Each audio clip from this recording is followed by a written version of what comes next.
तर अजित पवारांचं पार्थिव पुन्हा एकदा रुग्णालयामध्ये नेण्यात येणार आहे।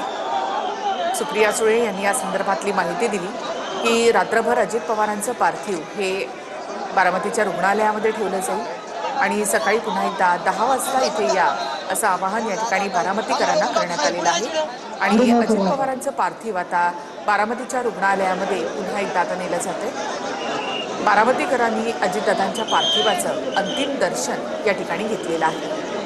उद्या सकाळी 11 वाजता विद्याप्रतिष्ठानच्या याच संकुलामध्ये त्यांच्या पार्थिवावर अंत्यविधी केली जाते।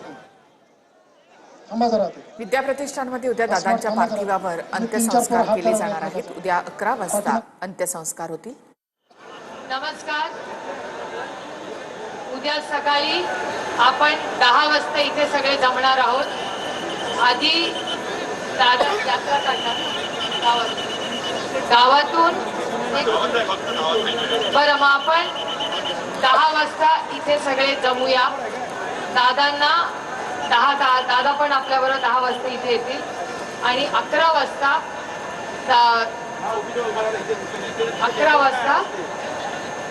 अंत्यविधी 11 वाजता उद्या आहे।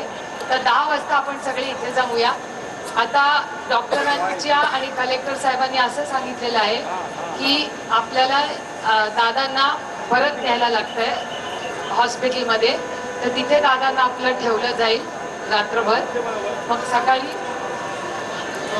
ठीक आहे मग 10 वाजता इथे 10 वाजता उद्या सकाळी आपण इथे सगळ्यांनी जमायचंय।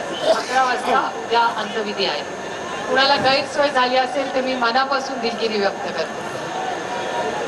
मी आपल्या सर्वांचा प्रेमापासून आभार मानतो। आपण सर्वांनी कायम आधीपासूनच दादाला जेवढं प्रेम दाखवले ते आज मला दिसून येते आणि दादा आपल्या सर्वांच्या मनात आणि हृदयामध्ये आहेत आणि आपल्याला त्यांच्यासाठी भविष्यात जसं ते आजपर्यंत लढत आले तसं लढायचं। उद्या सकाळी 11 वाजता तुम्ही सर्व इथे या आणि आपण पुढचं तसं उद्या आपण सगळे इथं 10 वाजता जमणार आहे। विनंती करतो सगळ्यांना आता आपण सगळे प्लीज आता शांत थांबा।